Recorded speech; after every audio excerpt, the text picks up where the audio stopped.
अस्सलामुअलैकुम। Welcome to my YouTube channel subs TV. फ़िरऔन की फ़िरौनियत से हर कोई वाकिफ़ है जिसने एक ज़ालिम बादशाह बनकर जुल्म के पहाड़ ढाए। खुदावंदी का दावा करने वाले मिस्री फ़िरऔन की लाश आज निशान इबरत के तौर पर म्यूज़ियम में रखी गई है।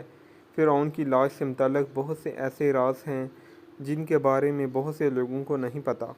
आज हम आपको फ़िरऔन के गर्क होने और इसकी लाश के हवाले से हैरानकुन हक़ाइक़ बताएंगे जो आपके लिए नई मालूमात होगी।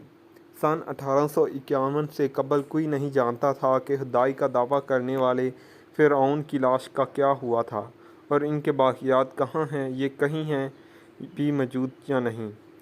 तमाम इस्लामी किताबों में इस वाक़े का ज़िक्र तफ़सील से मिलता है। अल्लाह के पैगम्बर हज़रत मूसा अलैहिस्सलाम और बनी इसराइल की कौम का पीछा करते हुए फ़िरऔन समुंदर में पानी में अपनी फ़ौज समेत गर्क हो गया था, जबकि अल्लाह के पैगम्बर हज़रत मूसा अलैहिस्सलाम और इनकी कौम को पानी के दरमियान से रास्ता बनाकर रब ताला ने हुद दिया था। लेकिन फ़िरऔन की लाश का क्या हुआ था ये किसी किताब में नहीं लिखा, लेकिन कुरान मजीद में ज़ालिम फ़िरऔन का अंजाम से मुतल्लिक़ अजीब बात मौजूद है जिसकी किसी को समझ न थी। कुरान करीम की सूरह यूनुस की आयत नंबर 92 में अल्लाह ने इरशाद फरमाया, जिसका तर्जमा ये है कि सो आज हम तेरी ही लाश को निजात देंगे ताकि इनके लिए निशान इबरत हो जो तेरे बाद हैं, और हकीकत ये है कि बहुत से आदमी हमारी निशानियों से गाफिल हैं। ये वाक़या आज से 3500 कबल पेश आया था। फ़िरऔन के डूब कर मरने के बाद फ़िरऔन की लाश को अल्लाह के हुक्म से बाहर फेंक दिया गया था, जबकि बाकी लश्कर का कोई नामो निशान न मिला। मिस्रियों में से एक शख्स ने साहल पर पड़ी फ़िरऔन की लाश पहचान कर पहले दरबार को बताया, फिर इसकी लाश को महल पहुंचाया गया। दरबारियों ने इसकी लाश को मसाले लगाकर पूरी शान व एहतराम के साथ ताबूत में रख कर महफूज कर दिया। हनूत करने के अमल के दौरान इनसे एक गलती हो गई थी। फ़िरऔन चूँकि समुंदर में डूबकर हिलाक हुआ था और मरने के बाद कुछ अरसे तक पानी में रहने के बायस इसके जिस्म पर समुद्री नमकियात की एक तह जमी रह गई थी। मिस्रियों ने इसकी लाश पर नमकियात की वो तह इसी तरह रहने दी और इसे इसी तरह हनूत कर दिया। अल्लाह की किताब कुरान करीम में फ़िरऔन के किस्से बड़ी तफसील के साथ बयान किए गए हैं, और इसी सिलसिले में इस फ़िरऔन का जिस्म महफूज करने से मुतल्लिक़ आयत भी नाज़िल हुई थी। साल 1871 में मिस्र के शहर गोरनिया से ताल्लुक़ रखने वाले गरीब और मामूली चोर अब्दुर्रसूल को फ़िरऔन की हनूत शुदा लाशों की तरफ जाने वाले खुफिया रास्ते तक रसाई मिल गई। अहमद अब्दुर्रसूल नवादरात चोरी कर भेजा करता था। एक दिन वो दरियाए तेल के किनारे के करीब तबीसा के मुकाम पर इसी सिलसिले में फिर रहा था जब इसे इस खुफिया रास्ते का इल्म हुआ। जब वो वहाँ नवादरात की चोरी के लिए सुरंग खोद रहा था, तब इसे कुछ लोगों ने पकड़ लिया और पुलिस के हवाले कर दिया।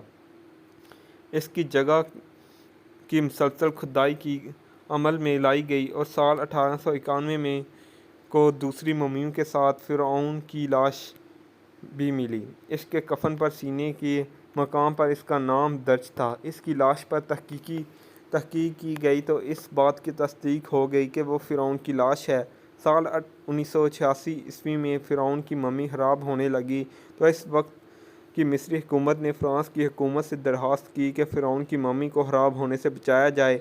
जदीद साइंसी ज़राए से इसकी मौत की वजह भी मालूम की जाए। बाद अज़ां फ़िरऔन की मम्मी को फ़्रांस ले जाया गया और इसके लिए बाकायदा फ़िरऔन का पासपोर्ट भी बनाया गया, क्योंकि इस वक्त फ़िरऔन फ़्रांस के कानून के मुताबिक लाशों का भी पासपोर्ट बनाया जाता था। फ़्रांसी हुकूमत ने बहुत शान व शौकत और किसी अजीम ज़िंदा बादशाह की तरह फ़िरऔन की मम्मी का एयरपोर्ट इस्तकबाल किया। इसके बाद फ़िरऔन की मम्मी को माहिर डॉक्टर की टीम के हवाले किया गया। माइक्रोस्कोप टेस्टिंग के ज़रिए तमाम अज़ा का बारीक बीनी से जायज़ा लिया गया तो मालूम हुआ कि इसकी लाश और जिस्म में समुद्री ज़रात अभी भी मौजूद हैं और इसका गोश्त हर रोज़ ताज़ा होता है और बढ़ता है, और मौत भी इसकी पानी में डूबने के बायस हुई थी। डॉक्टर को इल्म था कि लाश किसी इस्लामी मुल्क से मिली है, के हाथों वो मजबूर होकर फ़्रांसी डॉक्टर मोरस मिस्र गए, जहां उन्होंने एक मिस्री साइंसदान से मुलाकात की।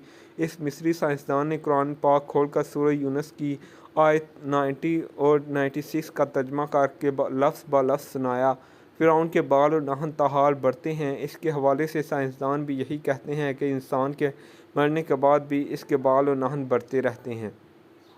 हर साल 15 मार्च को मिस्र के म्यूज़ियम में रखी गई फ़िरौन की मम्मी पर चूहे छोड़े जाते हैं और वो इसका बड़ा हुआ गोश्त खा जाते हैं और फिर फ़िरौन की मम्मी की ड्रेसिंग करके बाद दोबारा इसे शीशे के ताबूत में रख दिया जाता है। कुरान मजीद की आयत के मुताबिक मुसलमानों का ये अकीदा है कि फ़िरौन को अल्लाह ताला ने पानी में गर्क कर दिया था और क़यामत तक इसकी लाश को निशानी इबरत बना दिया। आज की वीडियो बस यहीं तक थी। मिलते हैं एक और नई वीडियो के साथ, तब तक अपना ख्याल रखिएगा। अल्लाह हाफिज़।